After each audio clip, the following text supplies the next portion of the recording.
Hi guys, welcome. Danny here from the Magic Junk Drawer, and I want you to see my sweatshirt. I got it from the New York Bully Crew. If you don't know about them, they have a YouTube channel and you can see them. They rescue pit bulls, but they rescue all dogs or any dog that's being neglected. And if you buy clothes from them, I believe each purchase feeds a dog for 9 days. And their YouTube channel, you can actually watch and see what they do, and you can meet their dogs. And they have an Instagram page. Anyway, I love dogs. I'm very passionate about dogs, and I have a pit bull. And so I like to be supportive. So anyway, so I wanted you to see my sweatshirt. Okay, so today I have with me black tourmaline, and then I have a piece of black obsidian. I know we've spoke about black obsidian before because it's one of my absolute favorites.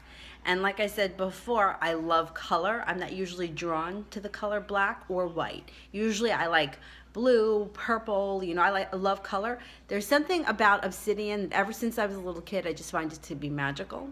And black tourmaline, the thing about any of the black rocks is they're highly, highly protective, and they absorb negativity so that you don't. So being that they absorb negativity, you have to cleanse them a lot because you don't want to keep them around if they're holding the negativity. So what I have today is a piece of sage. Sage usually comes in a bundle. You can buy it loose too. But all you need to do, very simple, light it. And then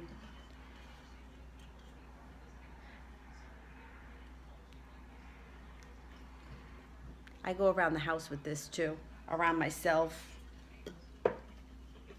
around the obsidian, and just cleanse it so that we get rid of any negativity, anything that's negative that could be sticking to it, or any negativity that it absorbed from me. Obsidian is relatively cheap. I bought like a box of it off of eBay. That's where I got this piece. I got a lot of big pieces, a lot of small pieces. I've made some pieces into jewelry. I keep a piece in my car. I've made keychains out of it. I mean, it's really, you could do a lot with it. It's very heavy, and I love it. It's fascinating. It is made when lava hits water. Anyway, the black tourmaline is a little bit more expensive. And something like this, especially tourmaline, it absorbs negativity, so you really want to be mindful of cleansing it. Now, the other thing I wanted to talk about is tomorrow we have a new moon in Pisces. This moon is happening very close to Chiron, and Chiron is the wounded warrior. So what does this mean? If you know your astrological chart, where Chiron sits is usually a lifelong wound, or a wound that you're coming into this life to get over, if this makes any sense. So for example, we'll talk about me. I have Chiron in my 11th house, and the 11th house is friends. So over the course of my life, I've been betrayed by more than one or two friends. People that I've really trusted have betrayed me. So this is sort of like a lifelong lesson that I've been learning over the years.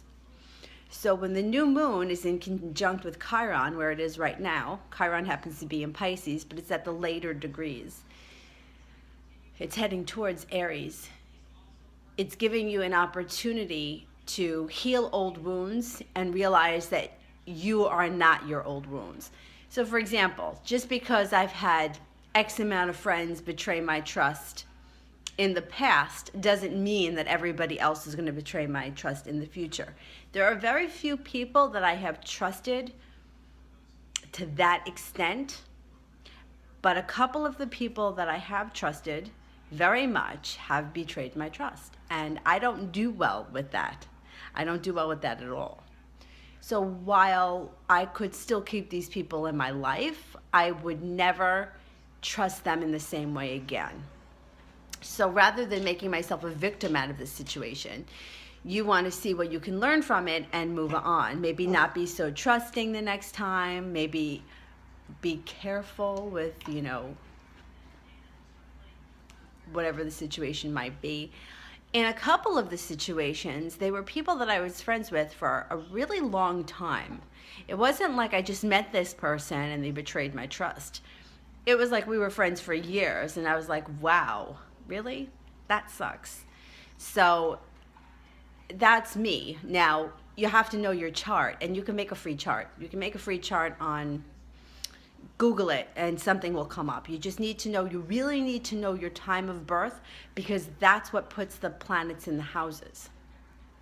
So for example, if I was born at a different time, Chiron might not be in the 11th house. It might have been in the 12th house, which would make it something totally different. So if you're not sure of your time of birth, check your birth certificate, because it's usually on there. And nowadays they're pretty accurate because everyone's got their cell phone, you know, in the delivery room. Way back when, we don't know how accurate the time was, because the baby could have been born and then like 5 minutes later the nurse is like, oh, it's, you know, 5:07. So but nowadays, like if you were born, like I would say within the last 20 years or so, it's probably a little bit more accurate than if you were born earlier. But whatever, it's close enough that we could at least see which houses are holding which planets, because that's what makes your chart different than everybody else's. Okay, and if you're not sure what's going on and you need help doing that, or you're not sure what you're looking at, feel free to contact me. My email is in the description box below, or you can just leave a comment here and I can help you out. All right, thanks for watching, guys. Talk to you soon. Bye.